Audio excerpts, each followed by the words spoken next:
actual scene, right? And this line, they say, "You are not a man if you don't take care of your family." I love that in Godfather. It was spend time with your family. And that as well. Yeah. Now, Pat, who said that? And what Godfather was that? Oh, now you want to play quotes and Oh, man, forget about it. Do that Forget all about the it. time Forget about it. Forget about it. it. Now, who say that? Forget about it. Oh, I man. mean, I could reference so many mob movies. Are we talking Godfather? Forget about it. By the way, before we roll in, I can answer that question, by the way. Go ahead, Johnny. Don Corleone, of course. Come on.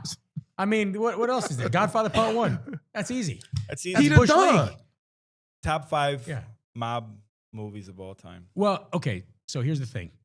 Godfather 1 and 2 Classic. are on a different level, I think, than They classic. set the So they're bar there. They set the bar, but I think they're in a league of their own. You can't even put them in with the top 5 mob movies because there's something different. So let's there's something special. Let's take Godfather. Yeah, because they took you back. Okay. Yeah, I mean that's something special. That's Okay, we're yeah. taking. We Yeah. could do top 3 or top 5. Okay, so here's the thing. Obviously, for me, at the top is Casino. I agree. Right afterwards, Goodfellas. Don't leave me hanging, Johnny. Oh, sorry. Are you, wait. Oh, shit. I didn't know you. Oh, hey, come on. Yeah, I don't know. Best movie of all time, Casino, in my opinion. But go ahead. Yes, Casino, Goodfellas, A Bronx Tale. Bronx Tale. And that's 3. You know what? I love My Blue Heaven, even though it's a comedy. Who's that based on? Hold on. My Blue Heaven. Have you ever seen My Blue Heaven? Never. No. Oh, my God. You know who's Steve that based Martin. on, right, though? Henry Hill. Henry Hill. Absolutely. So Goodfellas had, by the way, so Nick Pileggi, who is a friend of mine, by the way, who wrote Goodfellas. First name drop. First, I'm dropping names today. His wife, I can't remember his wife's name though. She wrote My Blue Heaven while he wrote Goodfellas, and it was both about Henry Hill. Mm-hmm. Yeah, interesting. Very loosely based, but yeah, exactly. So My Blue Heaven, that would be 4. Give me number 5. There's a lot. You're just not processing. There's one that you left off that I. What, Mobsters? Mobsters is good. I don't put it in the top 10. Donnie even. Brasco. Oh my God. I don't even know how I forgot about that. Yeah. That's a classic. Dom the Jeweler. Yeah. You've seen Donnie Brasco, right? Yeah. Okay. With Al Pacino, Johnny Depp. Yeah, absolutely. Yeah. Fantastic movie. And the dude that played, what's the guy's name? Oh, he's such a You know what my favorite scene Michael is? Michael Madsen plays one of the mob bosses in there. Sonny Black. Speaking of, another name drop. I was friends with Michael Madsen. And about one of the most underrated actors of all time, Michael Madsen. About 4 years ago, I'm going to tell you a story. We're in my cigar club that I was a member in. I'm still a member of it in Beverly Hills called the Grand Havana Room. And Michael was one of our guests that night. Okay. And he leans up against this girl's chair. And she was sitting with a group of guys. And all of a sudden, they start messing with Michael Madsen. Like, what are you doing? What are you doing? Blah, blah, blah. They're trying to fight with him on purpose. They're trying to get him. And they finally got him to the point where he went insane. He stood up. He's like, just all the curse words. And it was crazy. I mean, it was a crazy night. And all those people ended up getting kicked out. But yeah, we almost got, me and Michael Madsen and a big group of guys almost got in a brawl with these guys. It turned out they were a group of chiropractors. Now, why would a group of chiropractors try to fight Michael Madsen? I don't know, but it was funny. And it was, shout out to Drew Montez Clark. You never know. Chiropractors can be all different. Yeah. Before top 5. My top 5. Yeah, I want to get your top 5. I'm genuinely interested. Goodfellas. I know you love Bronx Tale. Yeah. I'm going to go Bronx Tale, number 2. Okay. Just because of all the life lessons in Bronx Tale, if you really dissect and pay attention to it. I will go Casino, number 3. I'm going Hoodlum, number 4. Bumpy Johnson. Yeah. Because it shows a lot more. That's just to me. Great soundtrack. Yeah. And number 5, I'm going Donnie B. I'm just trying to think. Also, honorable mention, Carlito's Way. Oh. Carlito's Way is it's not a mob movie, but you got the mob element in it. It is and it's not. But I don't consider that necessarily that's why I'm saying honorable mention. Carlito wasn't necessarily a mobster either. He said he's Guineas. I don't trust him. Yeah. He goes, Carlito. Oh, no, that was Scarface. What am I talking about? Jeez. He goes, first time I seen you dance, I thought you were Italian. I thought you were Italian. Yeah. So good. But that was a great movie. How about that pool table scene? Remember? Oh, yeah. When he's lining up the shot and he goes, oh, my God, that was fantastic. He goes, why should I remember you? Remember, I don't remember when I blew my nose last. You a punk. Not like me. You ain't like me. Like me. Benny Blanco from the Bronx. The Bronx. It's Benny That's Blanco from the Bronx. Anytime I see what's the dude's name? John Leguizamo. That's all I think. That's all you think. Yeah. And he's a crazy leftist now. You do realize. Oh, I still love all of his films, but it makes me. Well, but that's 90% of. I know. Him and De Niro. They hurt my heart. Yeah. In such a bad way. I love De Niro. Probably the greatest actor of all time, because when you think of, he's more diverse than Al Pacino. I think he's played. He played what's that crazy? Talking about Raging Bull. No, it was in the South. He played a South character. Oh, you're talking about Cape Fear. Cape Fear. I forgot about Cape Fear. Play a crazy redneck. Well, how about The King of Comedy? Taxi Driver. Yeah. You ever see The King of Comedy when he played Rupert Pupkin? Yeah, or Meet the Parents. He plays a comedian. He's gifted. He's very fantastic talented. actor. No one's all around disputing that. I mean, it's before it's like they even talking about this big thing going on right now with the Hulk. How racist Hulk was, right? I like, okay, he was a racist, so what? Or did he use a racist term? See, it's a difference to me when a person uses a racist term and then being an actual racist. Because I don't think Hulk was a racist. Well, but and we just gonna be we don't know real. what goes on behind closed doors either. We just gonna keep it all the way real. Let's talk about the stereotypes and everything else.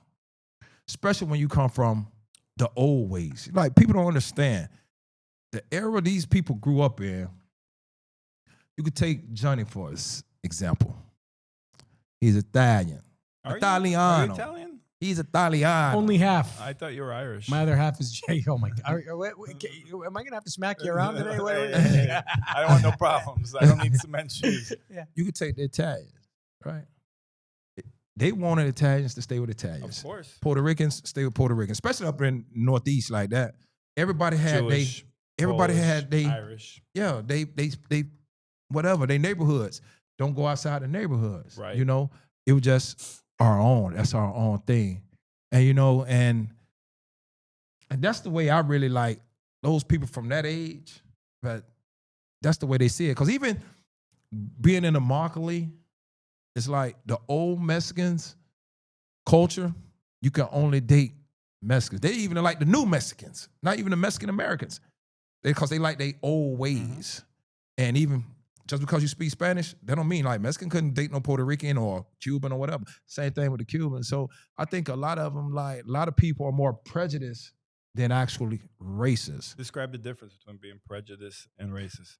Listen, I'm prejudiced against you, my brother. Okay. Because I don't like your style. Okay. I don't like the way you dress. I don't like the way you carry on a lot of times. So I'm prejudiced against you.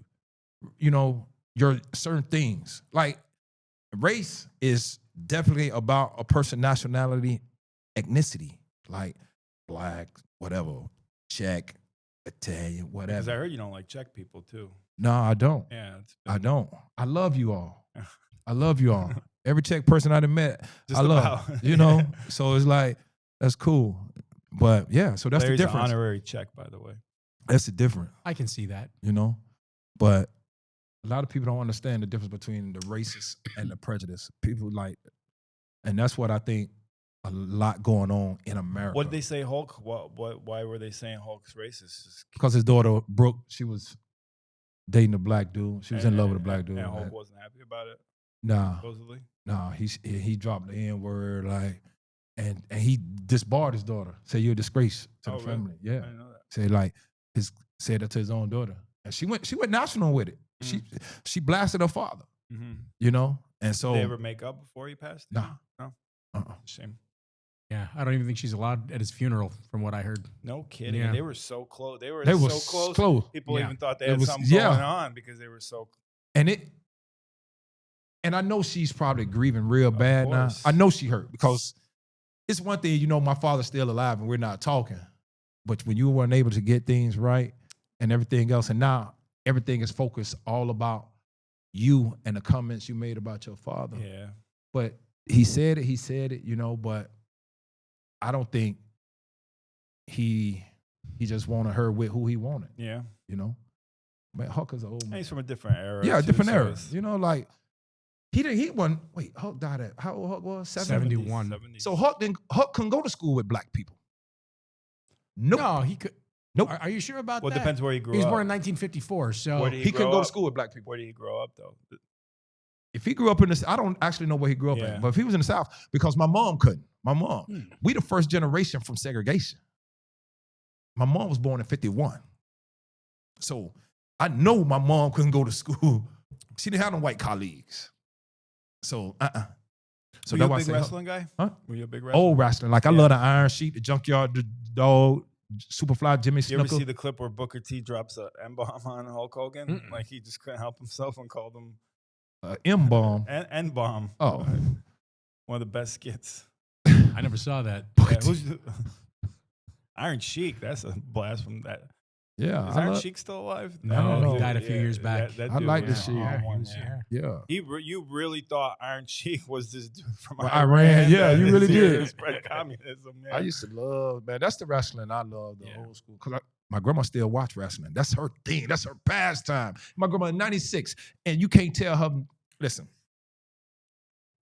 it's 2000, I think 12 or 13.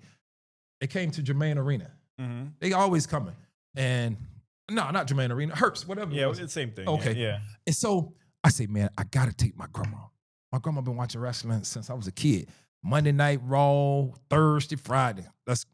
So I said, Grandma, I got a surprise for you. I'm taking you to go see wrestling. Got great seats. I just saved my little coins, you know? Grandma said, baby, I'm not going. They're not gonna beat me up and slam me and make me all bloody. I'm like, Grandma, those people are not gonna beat you up. I see the way they be grabbing people out the stands. And that was my grandma. She believed so much in wrestling, but she never would go. I tried 2 times to take That's her. funny. But yeah. One of the funniest times I remember when we were taking the Uber in West Palm, me, you, and Byron, and just talking about old wrestlers and stuff. Yeah. That's Speaking of another name drop, Yeah. I can drop a lot of names, but I'll tell you this. Go ahead. Pat Dearborn dropped about 28 on one show. So, you know, I was actually in the ring on Monday Night Raw in the WWE, and I have the video of it. My dad and I owned a company called Beverly Hills Choppers, and Paris Hilton was our spokesperson. And the WWE commissioned us to make a chopper for the WWE Divas. So we went in there, we gave it away. I was actually in the ring. It was amazing. No I'll show you the kidding. video. I want to see the video. I believe you. I definitely believe you. like I want to wrestle. I would have DDT'd you. What's the greatest finishing name, man? Probably. Save the state. Yeah, DDT. That's a great one. That and the sharpshooter. 2 of the greatest finishing moves. Man, we doing all this talking. Well, who the hell we got on the show? I'll cut back to it and I'll intro. No, it's good like this here though. I don't know. Are you familiar with this gentleman? We don't know each He's other. funny. Yeah. Funny how? Does he How amuse am you? I funny to you? Like a clown. What's so funny about me? I don't know. You just funny. You know? Hey, funny. Hey, relax. Yeah. What do you don't need to make excuses for him. Remember the poor waiter guy? Spider. Spider. Yeah. He Michael was Imperioli. his rat. It was family was rats. He would have grown up to be a rat. Michael Imperioli is the best actor in The Sopranos. He's so good. Love The Sopranos. I hate the way he went out, though. Yeah. You're going to talk about the bills we got to pay and our Episode sponsors. 53, Politicking, Gyra, Larry Love. You got to change your voice and everything else. You got Politicking with Patrick Gyra, Larry Love.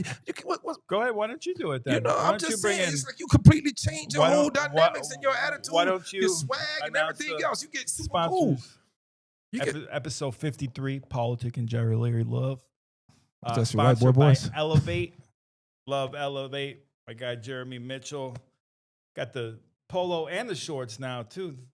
Elevate hat. Elevate Medical. It's all Team Elevate. Actually, Jeremy's making some Gyra Media Elevate shirts. Super excited about that. I know Jeremy's your guy too. you don't got to be putting all my business out there, man. Just be No. glad I put you on, man. Golly, man. Be putting all my I business. don't think you did put me on with Jeremy. I but get in that's- trouble with Larry a lot That's for a putting lie. on his business. I get in trouble. You definitely If planted the I seed. didn't put you on, I can show you how Planted the easily I can stop it then. Planted Okay, the let's just seed. show you how Planted- easy I can stop it planted then the since seed, I but didn't I do it think- then. Okay, I got to show you better than I can tell you. Okay. Also sponsored by Becker Custom Builders, premier luxury home remodeler in all of Southwest Florida. Our girl Tina D Agency. What's Tina got going on, Larry? Man, it's the summer. She running around with her son. They trying to finish up these 50 states. I think now she needs about six more states. And so all taxes, insurance. Word on the street is she might be coming to Naples. That's the word on the streets. That's the word on the street. So be a welcome addition to Naples. Also, the winning law firm of Suarez, Rios, and Weinberg. And of course, our guy Mike Colombo. Yeah. Got big trial coming out. Always big trials. Always big trials. Yeah. Man, when you want a winner, you put them in. Their record's pretty impeccable. Sharp. Yeah, I mean it's impeccable. Like 99%. It's pretty. Martin Law Firm. Of course, Steve Martin. You know. Shout out to Steve. Had to call Steve about something yesterday. Okay, what about Goodwin? What's going on with Omar? Goodwin Law. He's got his own podcast. Hey, he ain't invited me on. Hey, let me tell you something, Goodwin. When I see you, man, it's you and I. We're going to have a dance off, dog. Sure he'll bring you on there. I saw Matt playing the drums. He was out somewhere. Man, he could play the drums. He was just, he had the sunglasses on. Just too cool for school. Matt Goodwin is that guy. Yeah, he is. He's a super cool dude. Aldous Diner. One time. Fratto played Aldous. You know, I got to make sure Fratto win. Hey, Larry took me to Aldous. Yeah, I'd love to be on. Larry I hope I get on that menu. We don't hope. We don't hope. Okay, let's put me on that menu then. Power I think I belong on there. Well, what would be if you could design? And they better be serving MAGA beer there. Man, some cheese sticks. A future sponsor, I can tell you that. Man, some macaroni, some cheese sticks and some marinara sauce. Corn dogs. No, gravy. So Sunday gravy. He like, I asked him, can he make a gravy? So he can't even make a gravy. We could do a Fratto fried cheese there. Because you know I love cheese sticks. Yeah. Fratto fried cheese sticks. That's what we get, 239 Nutrition's we're going to have those drinks over there. Can't wait. So, you know, maybe we can probably, you know, it's like you come up with a good name. Yeah. Okay. But we don't hope. We power the tongue. We speak it into existence. A Naples City Lifestyle will be on the cover next month for the fashion issue. I was telling this to somebody else. Might have been telling you. It was me. Yeah. It was you. Yeah. I feel sorry for the people that were on the cover with Larry. I genuinely do. We were having that conversation. Man, he told them, man, y'all going to be on the cover with Larry. They're going to want their money back after that. But no, everyone want this issue, though. I've been getting so many messages like, man, I need an issue. I need an issue. I need an issue. I need an issue. Make sure you sign it, Larry Love. I need an issue. I need a signed copy. I'm going to frame it, put it on the wall. I was afraid to be on the cover with him because I would look like a little person next to him. And I was like, you know, it's probably not going to be the best look for me. Just say it. Yeah. Yeah. No, what, dog? No, you're looking at me. Larry just, stole the show in the photo shoot, the cover. All eyes on Larry. He's already bigger than everyone there, blacker, more beautiful, better dressed. So, listen, man, you know, I let it all speak before I open my mouth. You know, that's what I was taught. You know, when you see a sharp person walk in, it's just like, who is that guy? Great segue. That's that aura. This guy.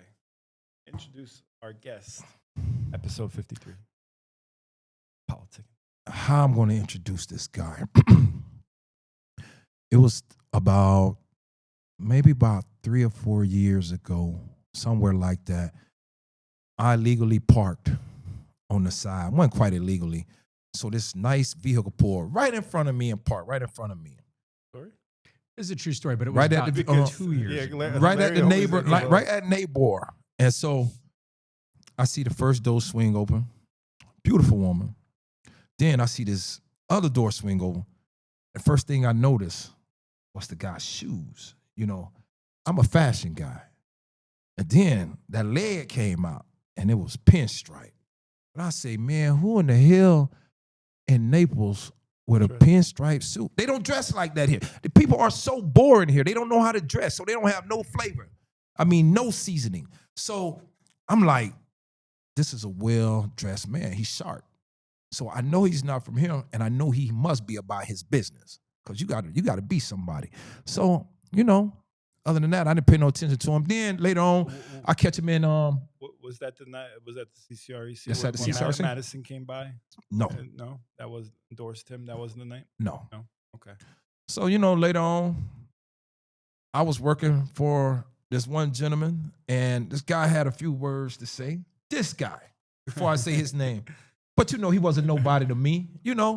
I don't sweat the small stuff. Right. So I'm like, I let this little peasant be. When he pick his weight up, then I come deal with him. But so I didn't have to deal with him then. Later on, but all jokes aside, man, I've been kicking it with this gentleman for the last multiple months, many months, half a year, and we've been closer than close. He's been to my place, I've been to his place. Off record, we just talking. Man, he is my guy. I love this guy. I really do. I love what he represents. I love what he stands for. He's a real family man. He put his wife first and his kids. Like, he do whatever.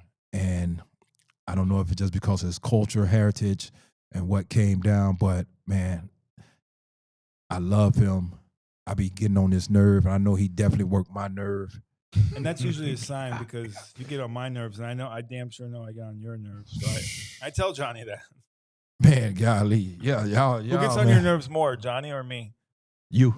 Really? Yeah, you. Why are you shaking your head? Yeah, you. I just feel like that's probably the truth. He got a close second, though. He got a close second. I've known you longer, though. So yeah. And so we grew more when he approached me. He say, Larry, I want you. Mm-hmm. We need to talk. And it was about his congressional run to replace, to me, the greatest congressman ever to embrace Southwest Florida and walk D.C. halls, and Congressman Byron Donalds. And he said he want to replace his seat. I said, we got to get something straight first. You disrespected a real close ally and a friend of mine, and Mario Diaz-Balart. I don't work like that. So I got to go talk with Mario. Mm-hmm. I went to go talk with Mario, and I've been trying to fix things, been trying to repair things. It's a hard process, but people are willing to put differences aside. He was willing to. Johnny's willing to follow. He's willing to follow my lead. We just been working very close, preparing him for a battle best to come. This guy is no other than Mr. Johnny Fratto. Well, God, I love that. What an intro. I got to say, that was a fantastic intro. Yeah. Maybe the best one I've ever had. Great show, guys. Appreciate you coming in, Johnny. Thank you, and thank you for that intro.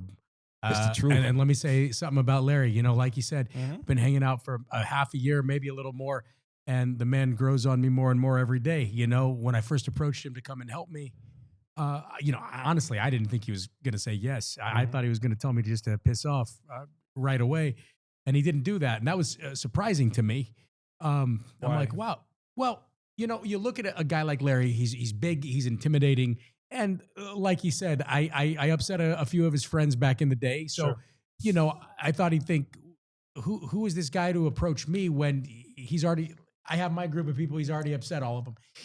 But, he was willing to talk, and he was willing to sit down and actually hear me out. And that's when I knew. I said, anybody that's willing to have a conversation, that's a real guy right there. Mm-hmm. Because, I probably did upset a lot of his people, but he still had the courtesy to sit down with me and hear my side of it. Right. And that made me go, this is a real guy, because really, how many people would do that? There's not many. There really aren't. People are pretty set in their ways and pretty staunch. And once they have their mind made up, that's just the way it is for, I would say, 99% of people. But not Mr. Larry here. He sat down with me, and now we talk almost every day, multiple times a day. Mm-hmm. So that was big. Yeah. Okay. And talk about your potential run here for District 19 congressional. I'll tell you, I'm really excited about it. Yeah. Look, I know the field is probably going to be pretty big.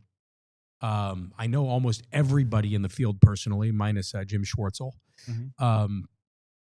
But it's like Larry tells me, don't focus on everybody else.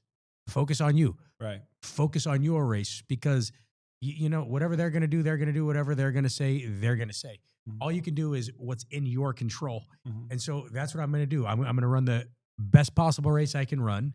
I'm going to keep it, as classy as I humanly can.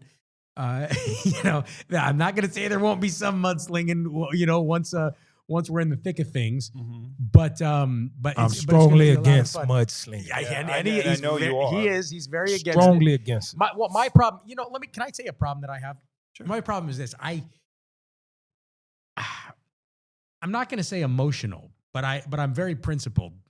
And when I see something that I don't like, or I know something's a certain way, I have a really hard time not just saying it. I have a really hard time keeping it to myself. Okay. And so, like I said, once the race is up and going and in full swing, there'll probably be things that are said about some other candidates. I don't know about we'll see what happens.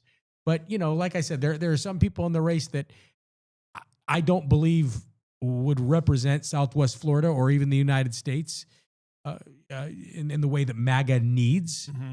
What sets you apart from the field? Yeah. Look, Current field. I'm a genuine MAGA Republican. Mm-hmm. And what does that mean to me? Most of the Republicans in Congress are classic neocon, establishment, uniparty Republicans. What sets me apart is I understand what's going on, and I understand what President Trump has been trying to do. And I understand that we need a MAGA majority in Congress to back him up and give us the MAGA mandate that, America voted for. I can't understand how we have the majority in Congress and, a guy like J.D. Vance, a great vice president, still has to go and be the tie-breaking vote. That's sad to me. It's sad to me when I see certain people in Congress trying to do a blanket immunity for illegal aliens. That's bothersome to me. I say this is not what America voted for. You'll never catch me doing anything like that. And to make it even deeper, let me just tell you how deep I go in this stuff. Look, I read a couple of books as a kid that really opened my eyes. Well, first, my family history opened my eyes a lot, and we can get into that later. But the thing that really opened my eyes, a book called Behold a Pale Horse, written by a guy named Milton William Cooper, or Bill Cooper. And they still can't find his body today. Well, no, they found. I can tell you where his body. Look, Where's Jimmy Hoffa? Well, that I don't know. Probably ground up somewhere. I thought they didn't never find out about the guy, because I read Bill the Cooper. Bewilder. No, I'll tell you about Bill Cooper. You want to hear some crazy stuff? We could talk about Mr. Cooper later, but okay. I'm sorry for interrupting you, but please go ahead. So, okay, Behold a Pale Horse, written by Bill Cooper. This man was a U.S. Naval intelligence officer with very high level clearance, and he, when he wrote this book, he'd seem like a crackpot, a complete conspiracy theorist nutbag. But if you read his book today, he's Nostradamus, because every single thing in that book came true. So when was that book written? It was written in 1991. Now, here's the thing. On June 28th, 2001, he goes on his internet radio show, but well before they were called podcasts. Okay. And he says, I don't know what's going to happen, but something big is going to happen in New York and Washington, D.C., and they're going to blame it on Osama bin Laden. Really? Yeah. On record? On record. Go listen to it. Yeah. Sure enough, a couple months later, we get September 11th. Guess what happens to him November 5th, 2001? Two black trucks roll up to his house. Knock, knock, knock. Shoot him in the head right in front of his wife. Dead. That's real. That's why I thought they took the body. No. So that's number one. Number two, the creature from Jekyll Island about the creation of the Federal Reserve. And like I said, every single one of these problems that we've had with the left are all just symptoms of what the real root cause is, which is the Federal Reserve and their ability to print money at will, like a Ponzi scheme. Look at the guy that created the central bank, Mayer Amschel Rothschild, said, let me control a nation's monetary system, and I care not who writes its laws. Because who's the richest guy in the world? Is it Elon Musk, or is it the guy with the printing press? The guy with the printing press can buy the left, the right, every corporation, all the media, big pharma, and own everything. And that is why that's got to stop.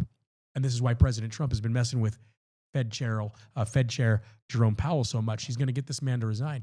And I believe by the end of Trump's term, we're going to have the real golden age of America. I believe that the Federal Reserve Act will be repealed 100%. And we'll be back on a gold standard. It's on a blockchain, a quantum financial system, not a CBDC, but real. Nixon took the country off the gold standard, correct? Yeah, the Bretton Woods Act in 1971. Yeah, he did. Bretton Woods 2, actually, that was. But just know this. Really, 1913, when the Federal Reserve Act was enacted, and Woodrow Wilson, who was the president, said it was the president that signed that into law, said, I inadvertently ruined my country because he handed over our monetary system to a group of private bankers that created their own legislation on Jekyll Island.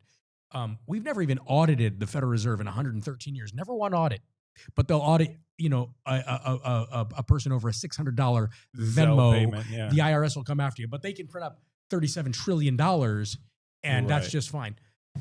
This has to end. Look at President Kennedy issues Executive Order 11110 in June of 1963.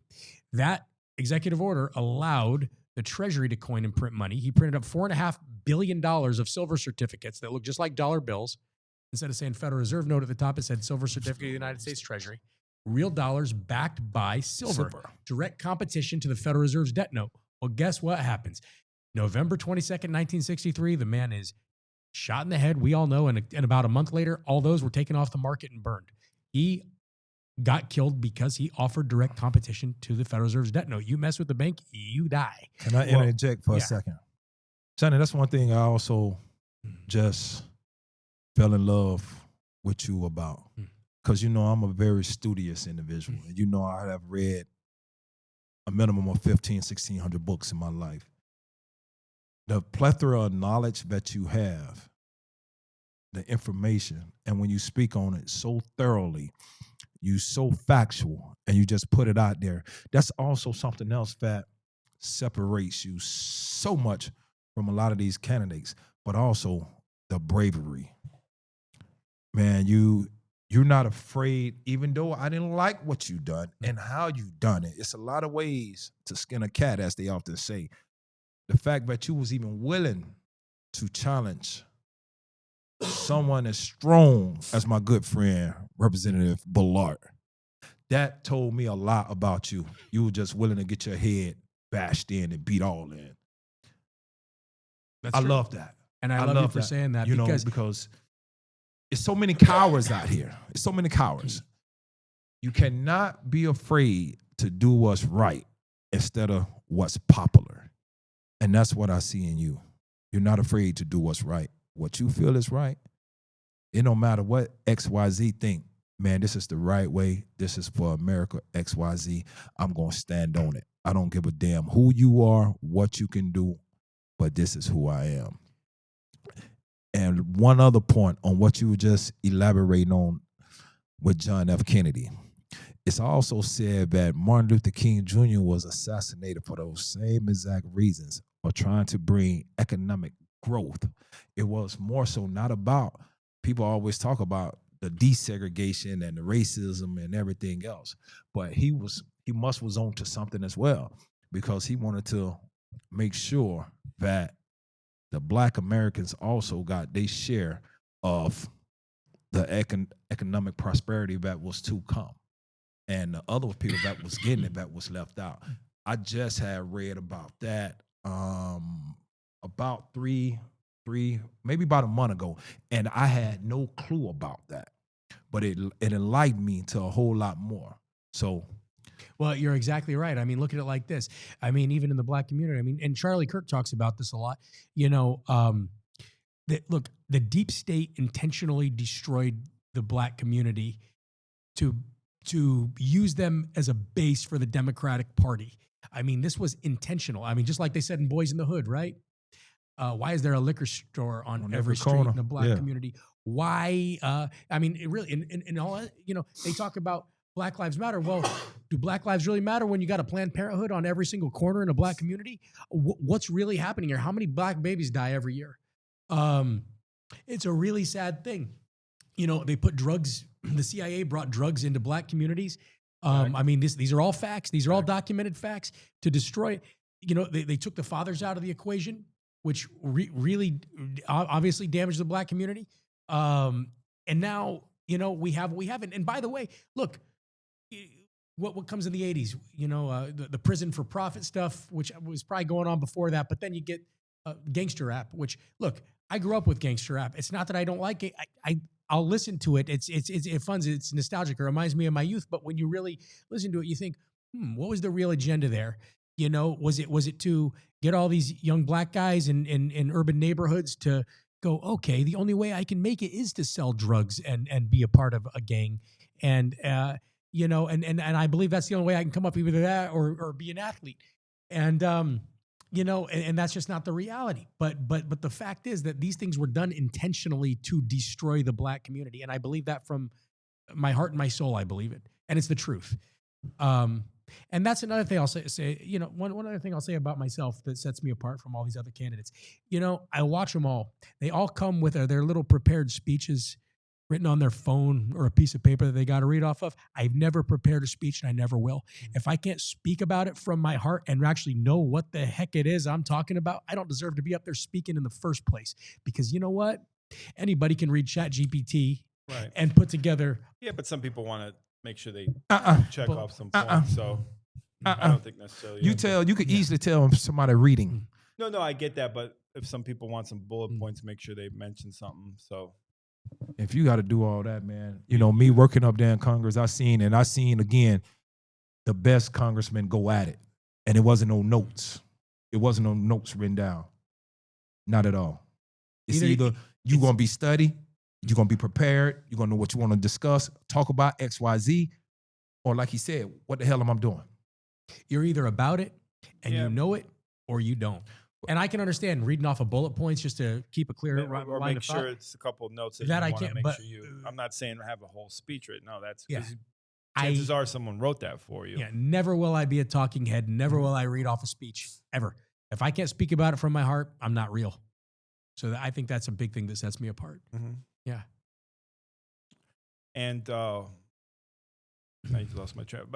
So you're saying gangster rap was created to destroy black community? I believe it was, yeah. Created by who? Well, you know, that's a great question. You know, like I said, the CIA brought, most likely the intelligence community. The intelligence community is responsible for everything, right? They brought the drugs into the areas. They made sure like I said, they took the fathers out of the equation. They put a liquor store, a Planned Parenthood on every corner. No, that I don't disagree with. But see, and that's why I really like, you know, hip hop from the 80s and 90s, because they told a story of what they had to do to get out of that environment. So not yes. necessarily Well, hang on. promoted. Hang not on. saying not all of them. Even like NWA, you still have Express Yourself on the album. But think about like this. I understand what you're saying, and you're right, which is what. Okay, think about how many. Think about how many black jobs and how many black people. Yeah, hip hop got out of. What the hell is a black job? What's that? What the hell is a black job? I said, think about how many jobs that created. You said black job. I didn't mean to say black job. Think about how many jobs that created for black people. So here's what I'm going to say. The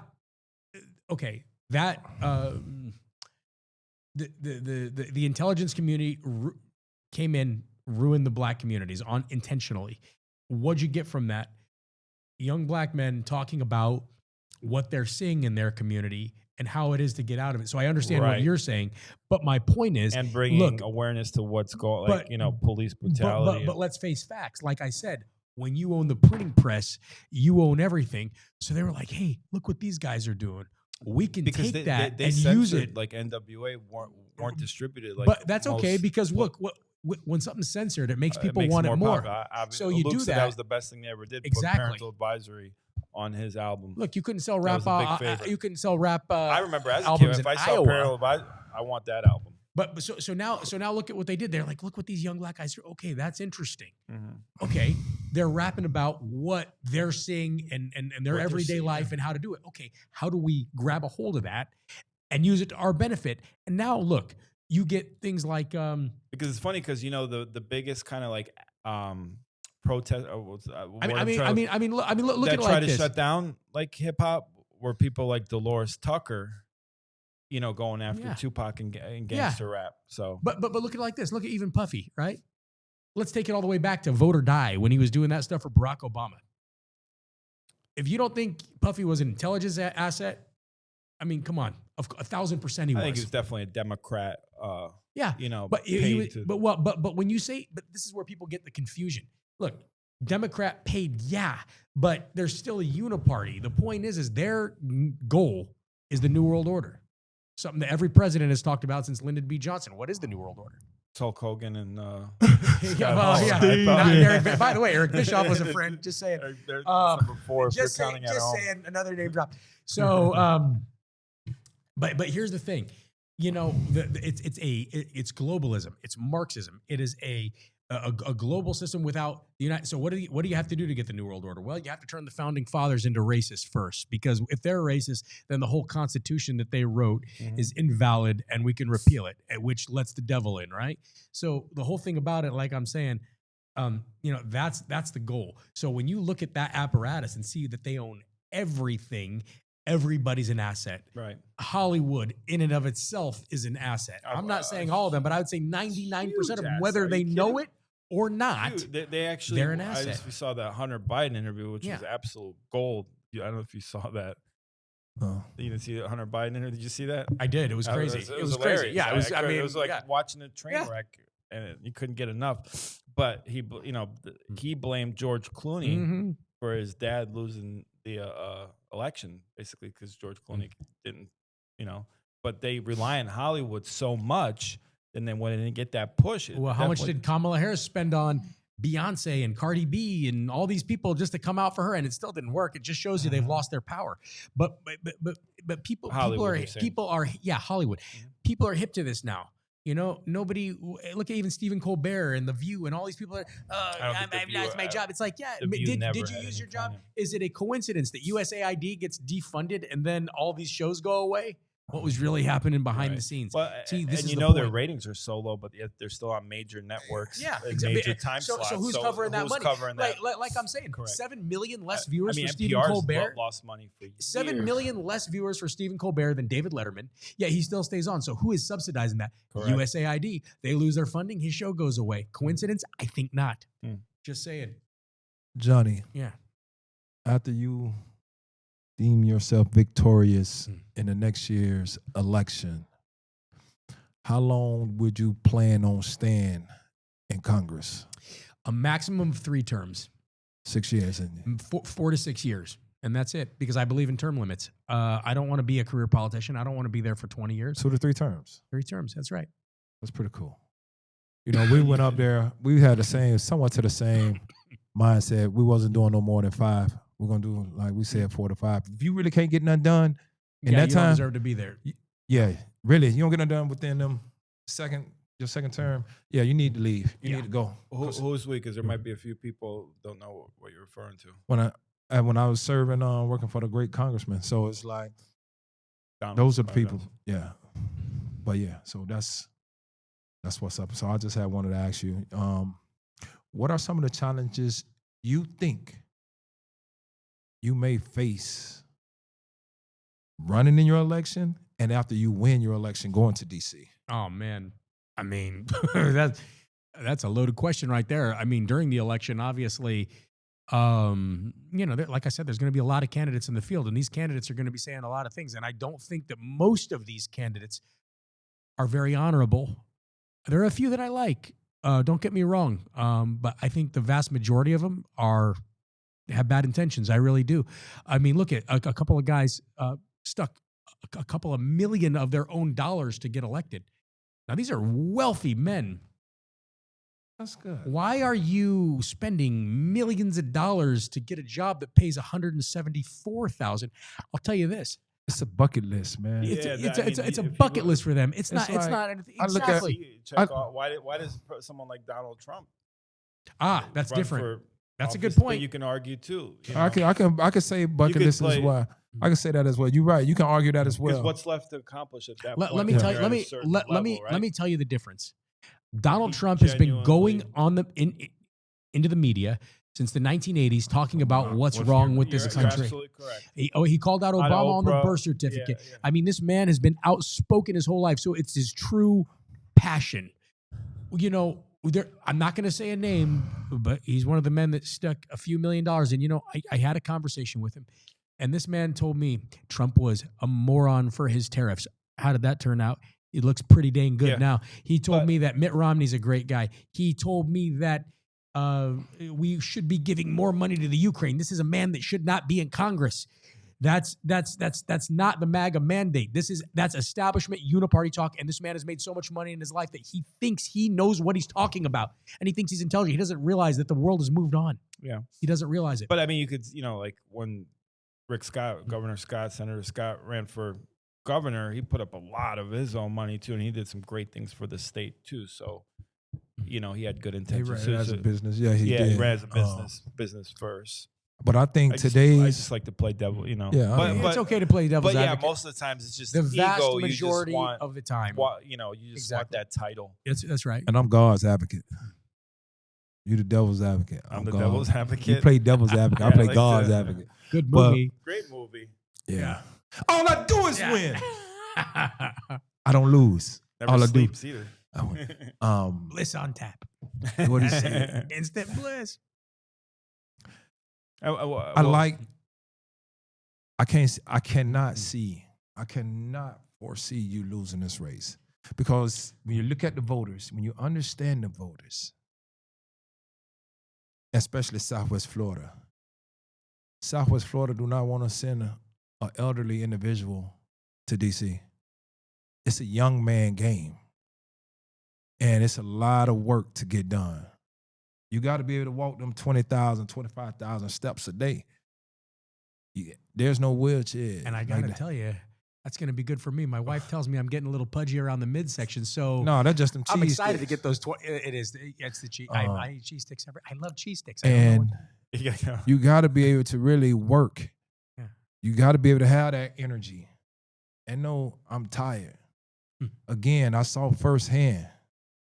Talk about that. The 2020 campaign with Byron knocking on all those doors, and I know you guys focus on Cape Coral was a big.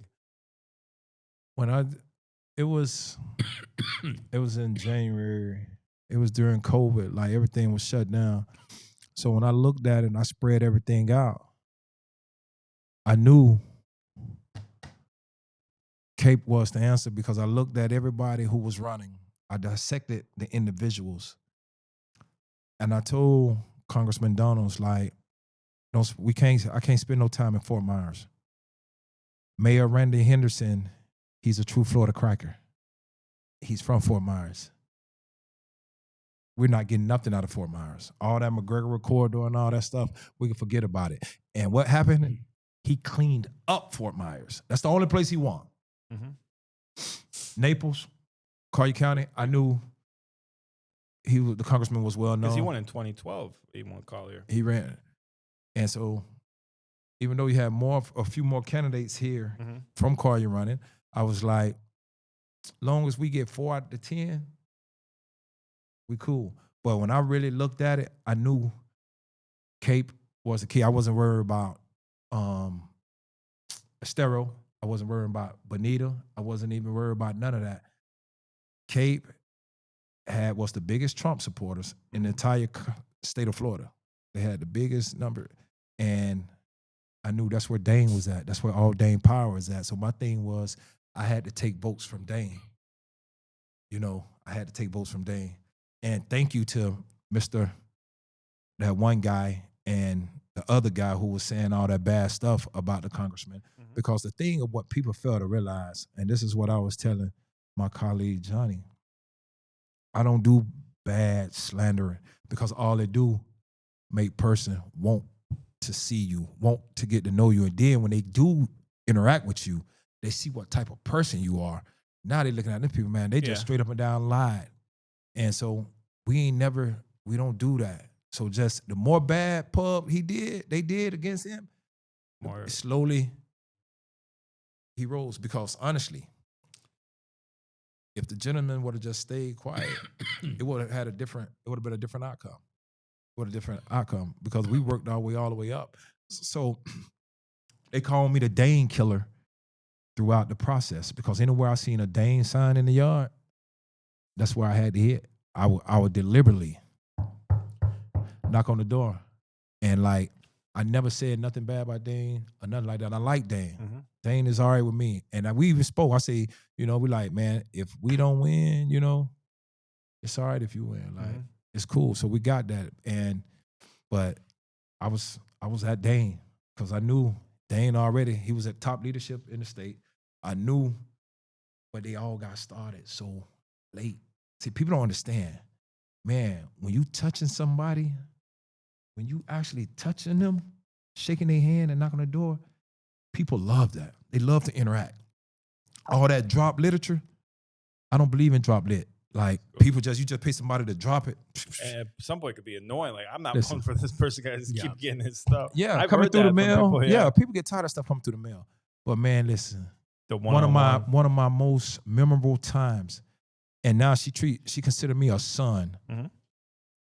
A lady in Cape Coral. Her name is Edith Hines. I fell in love with the lady.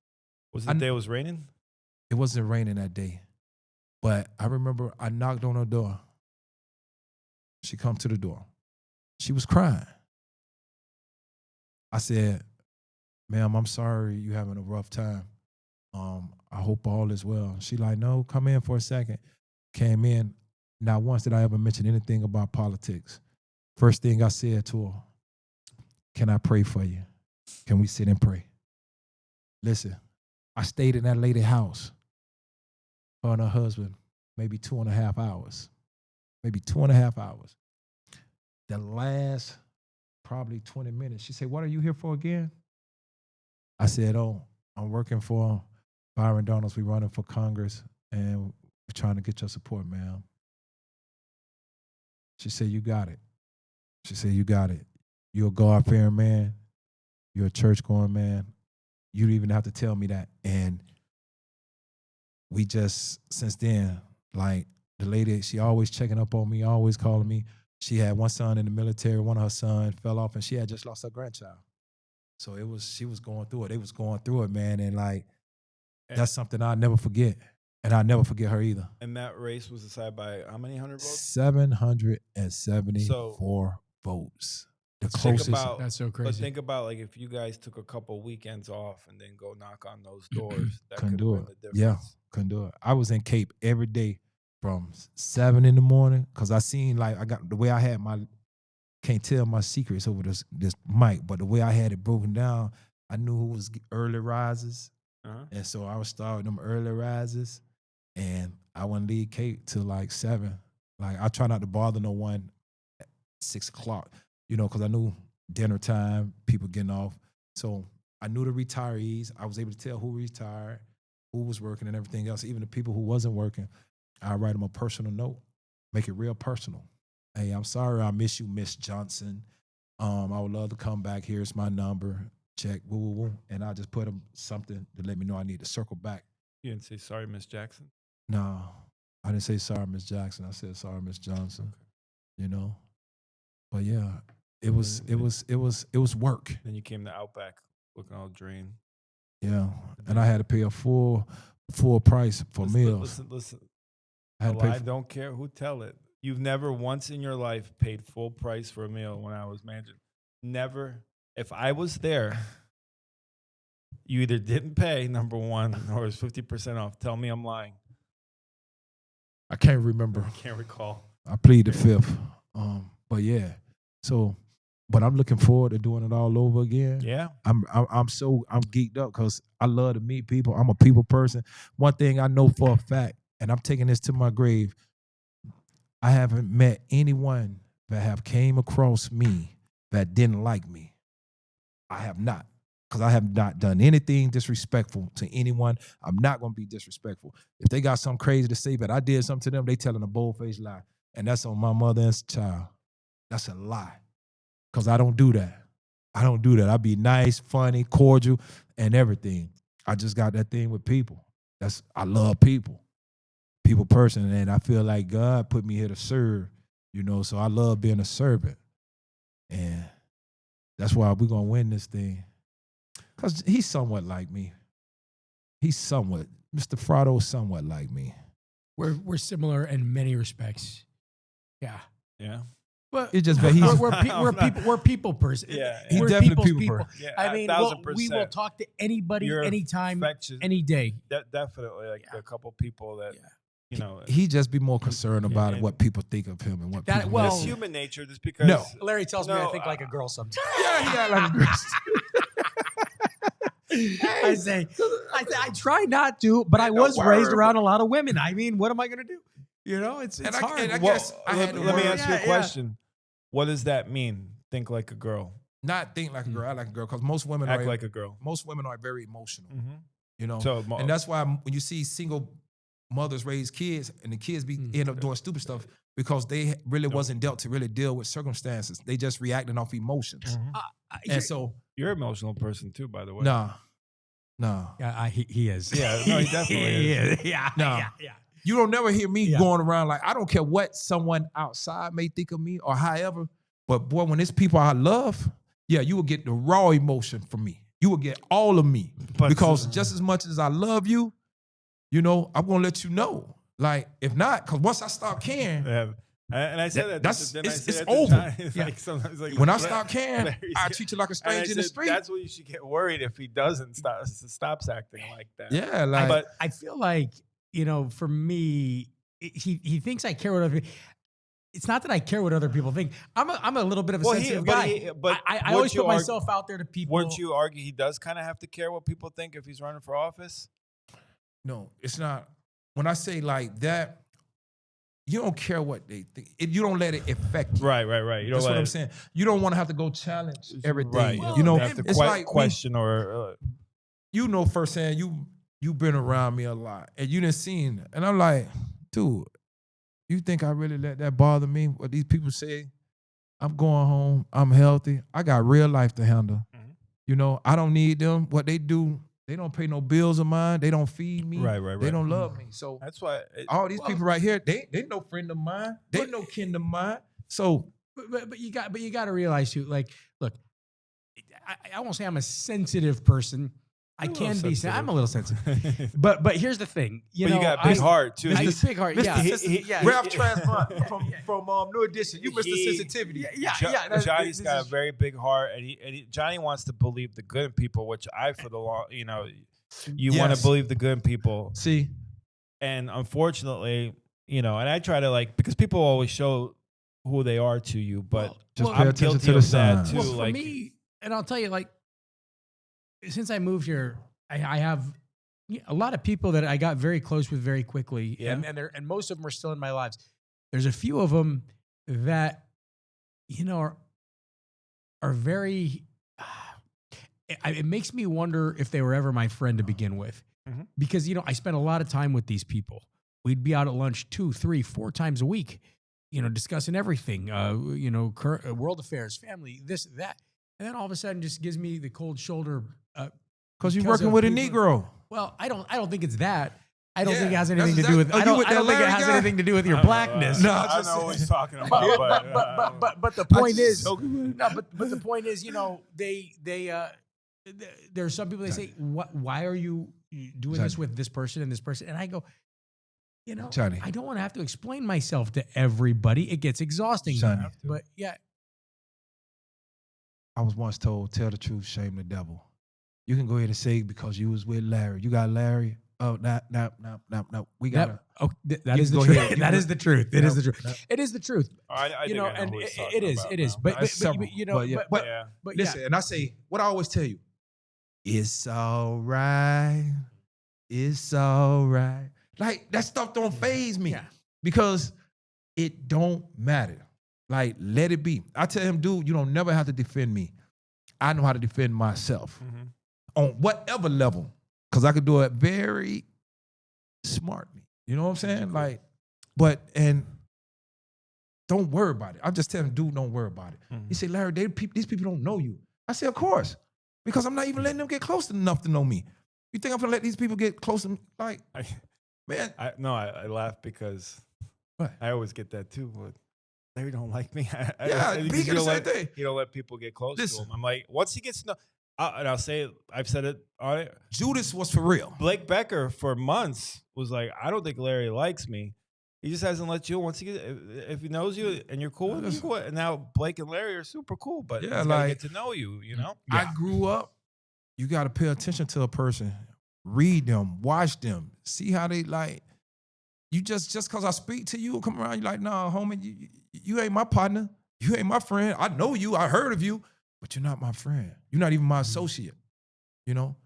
even with my homeboy here, I like, man, those your buddies, those your friends. You stay over there, like, I don't want to come around everybody because that's just me. Because people will, when you've been hurt, crossed. You gotta, and that's how, like I'm saying, like growing up in a bad environment, you are taught to pay attention to all your surroundings and everything else. Those are the best lessons I ever learned growing up on the streets. Let's get a little lighthearted as we get closer. Go ahead. In a couple of minutes. Want to know Johnny Fratto's favorite restaurant in Naples, Florida? Oh man, that's hard. I'll tell you this, Blackbird, I've been going to a lot. Blackbird. It's really good. It is really good. I don't know.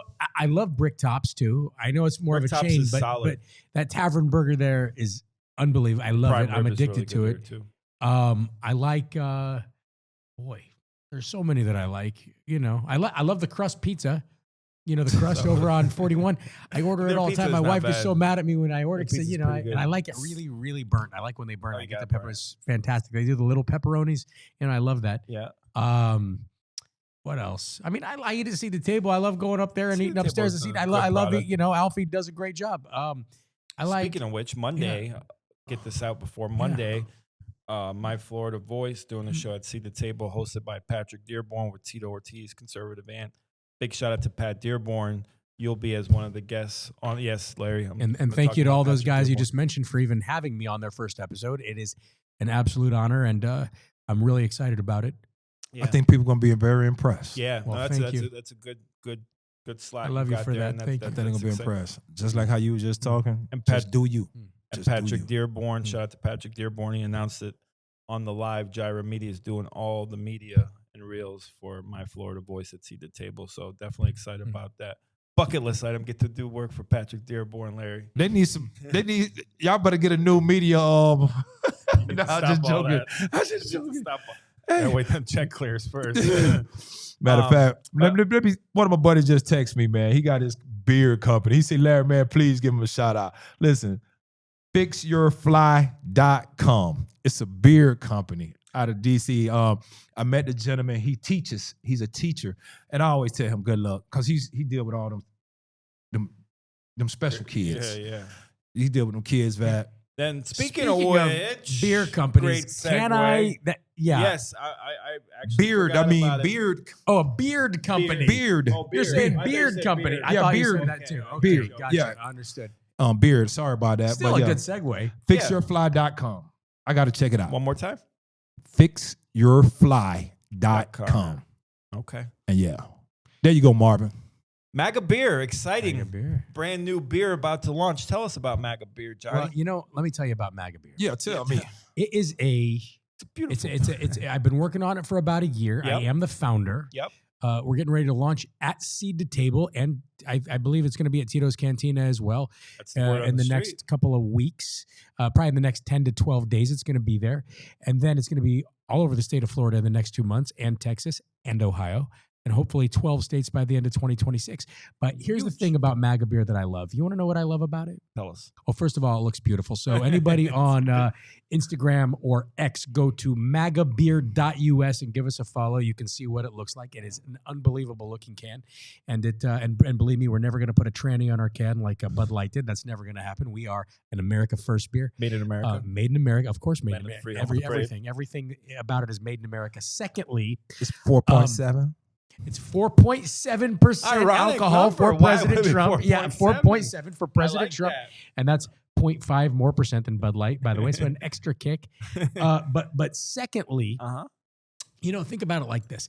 There has never been a product for MAGA to rally around. Sure, you can go buy a T-shirt. Sure, you can go buy a hat.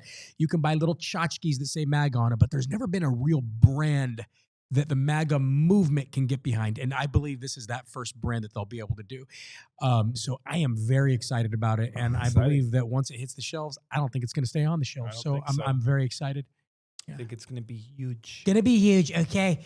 It's going to be the biggest beer I've ever seen. And I don't even drink. I might consider it. I don't know. No, it's funny because President Trump doesn't drink either. And he had his own vodka out maybe 20 years ago. And his own wine. He has Trump wine. Winery, but they were talking about the vodka. And someone asked him, or he said, "Oh, and I heard it tastes great." And they're like, "Oh, how do you not know what your own vodka tastes like?" He said, "I don't drink, so I don't drink either." We'll have Larry. I know you're not a big beer Oddly- guy, but we'll have Larry sample. You're not a big beer No, guy. I'm not a beer. I'm a part of MAGA beer though. Yeah, definitely. But I'll tell you this: I'm not a big drinker myself. Now, if somebody hands me a shot of something, will I sip at it? Yeah, to be respectful. But with MAGA beer, I will. I may have to become a beer drinker. I don't Be like know. 50. I gotta 50 say, doesn't- I don't really drink. Yeah, You know what? They asked 50 on the Apple interview. juice. They said, you promote, you have a liquor brand that you promote, but you don't drink. He's like, well, I sold crack. Doesn't mean I smoked it. But yeah, that's what he guzzles on. You did like those smoky old fashions though at the. Oh, are you talking about Yeah, at the butcher? No, at the. Oh, at at the your dinner, friend's house. yeah, at That the is dinner. true. Well, I like anything that tastes like candy. Yeah. So if I don't taste the alcohol and it just tastes like pure sugary syrup, then I'm about it. That's okay with me. I'm not going to get That's wasted. actually, I but, wasn't a big drinker, but the only thing I Yeah. like when we were at the Alamo, they had those espresso martinis, like that stuff. Like I would enjoy to drink. Yeah. So, but no Speaking alcohol. of drink, Mhm. I haven't had a drink in over a month. Wow. And you have trimmed down. I was saying this to Larry the other day. He's leaning out. I mean, a lot. He really is. Yeah, it's too bad the shirt doesn't give him any justice wearing that. Thanks for wearing your He, elevator. he, shirt he today. walked into Burn the other day, and I'm like, who is this person? I didn't You even made me look recognize him. Slim. He's slimming down. Yeah. Yeah, getting back right. How Getting many back right. LPs are you down? I don't know, but I'm starting to look like it's 1998 again. When I'm doing my man, I don't know what you're looking at me like that for, I'm man. just 19. Playboy. Hey, I was looking good back in the college days. I'm trying to get back that way. All right. Anything else you want to close with, Johnny? Let me just close by saying thank you for having me on today. We'll It's have been you an back honor on more, for you 'cause guys to have me on. I wanna love you talk both. about moving from California, how life was in Yeah, California, why absolutely. it was so. There'll be a part 2, 3, 4, 5, and obviously any other candidates that want to come on too is an open. Yeah, next invitation. time let me know Just Johnny's coming because- on. What's that? I said next time, at least prep me and let me know Johnny's coming on. So we talked about that. Number one, Oh, here we go. you told me a while ago, it don't even matter who comes on. I'll It just don't. show up. So that's number one.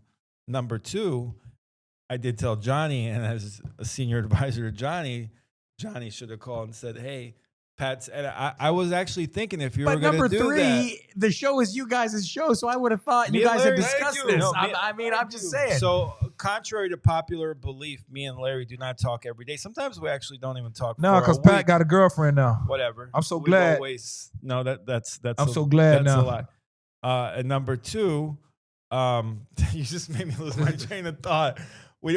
Because I was, how's Larry doing? What's Larry up to? These are the same people that have his phone number. I said, I don't know. Why don't you give him a call? I'm not in charge of Larry today. So, but anyway, okay. Next time I'll give you a heads up on. who Yeah. comes. Just anyone, or just if Johnny's coming on? Can I say one more thing? Yeah, absolutely. Shout out to my beautiful wife, Elise Fratto, who is the president of the Young Republicans of Southwest Florida. Yeah. She is having an event on August 21st at the Alamo Gun Range with guest speaker Erica Donalds, who is the wife of Byron Donalds, Congressman Byron Donalds, as we all know. So it's going to be a great event. And she just had an amazing event at Lou Jack's last Friday. great That was, event. I mean, Big God, how many turnout. people? Was it 100, 150, 200 people? It Easily was over 100 like people. everybody in town. It was fantastic. It was a fun event. It was really definitely was. over 100 people. A lot of fun for July to do an event like Yeah. that. And Yeah. shout out to Lou Jack's too. They brought a lot of awareness to that restaurant. Yeah. So Ted from Lou Jack's. I'm such a jerk. When you ask me about my favorite restaurants, Lou Jack's is definitely up there as one of them. They're And it's good. delicious. Go get the roast guess beef I- sandwich over I there. guess I the name French drop dip. right now. They got Yeah. the breaded pork chops. I just had a missed call from Shine. I Yeah. need to call Shine. Yeah, Yeah. bad boys. Bad boys. Like. Shine Burrows. Shine Need Burrow. to get Shine. We could bring them in remote on the live. I'll do that. But appreciate you having John on, Johnny. Like I said, we'll definitely have you on a lot more. A lot of fun. And until next time, I'll let Larry know who the next guest is, so he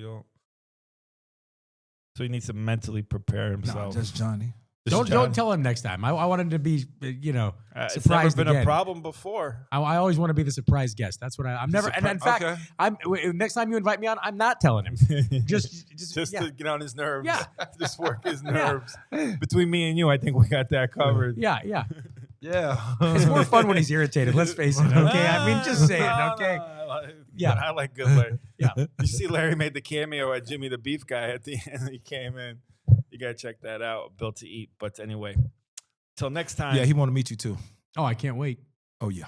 Chicago. He's from Chicago. A conservative aunt was telling me. I'm very, Jimmy the very Big excited Jimmy. about that. Yeah. Oh yeah. Straight from Chicago. Like get the My kind of people. My whole family's straight from Chicago. Chicago. He say he knows some of them boys over there on 42nd Street. Well, we got a lot to talk about. I like it. With that, we'll close out. Yeah, absolutely. Peace. Byron.